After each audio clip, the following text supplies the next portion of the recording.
Britain की महारानी Elizabeth द्वितीय का 96 साल की उम्र में निधन हो गया।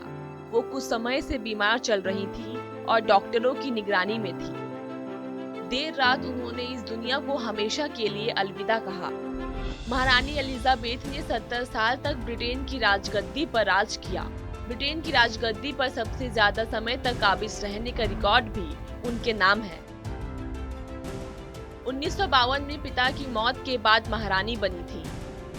कैसे एक महिला ने लंबे वक्त तक तमाम मुश्किलों के बीच ब्रिटेन पर शासन किया, उनकी लाइफ के इस सफर पर एक नजर डालते हैं।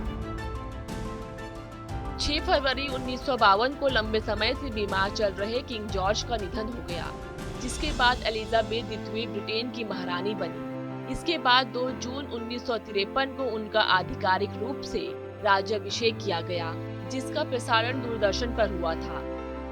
राज्याभिषेक के बाद एलिजाबेथ द्वितीय United kingdom, Australia, New Zealand, Canada, दक्षिण अफ्रीका और सिलोन की शासक रानी बनी। 1956 से लेकर 1992 के दौरान कई देशों को आजादी मिलते रहने के साथ ही उनकी रियासतों की संख्या कम होती चली गई। क्वीन एलिजाबेथ ने पहली शाही यात्रा 1970 में ऑस्ट्रेलिया में की थी। इस दौरान वो सिडनी में लोगों के बीच से गुजरी थी। आपको बता दें कि क्वीन एलिजाबेथ ने अपनी पहली शाही यात्रा के दौरान सदियों से चली आ रही परंपरा को तोड़ा था। उन्होंने जनता को दूर से वेव करने के बजाय करीब से ग्रीट किया था। क्वीन एलिजाबेथ ब्रिटेन पर सबसे ज्यादा समय तक शासन करने वाली रानी थी। 9 सितंबर 2015 को उन्होंने अपनी परदादी महारानी विक्टोरिया के सबसे लंबे शासनकाल के कीर्तिमान को तोड़ दिया था और ब्रिटेन पर सबसे ज्यादा समय तक शासन करने वाली साम्राज्ञी बन गई।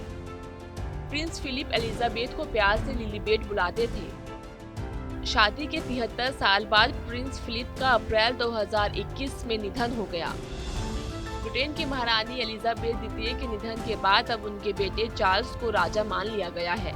महारानी एलिजाबेथ द्वितीय के निधन के बाद ब्रिटेन की सत्ता में भी कई बदलाव देखे जाने तय हैं। जैसा कि ब्रिटेन राष्ट्रगान के बोल, जो अभी तक गॉड सेव द क्वीन थे, वो अब गॉड सेव द किंग हो जाएंगे। इस वीडियो में बस इतना ही। देश और दुनिया की तमाम खबरों के लिए सब्सक्राइब करें हमारा YouTube चैनल TV9 भारतवर्ष।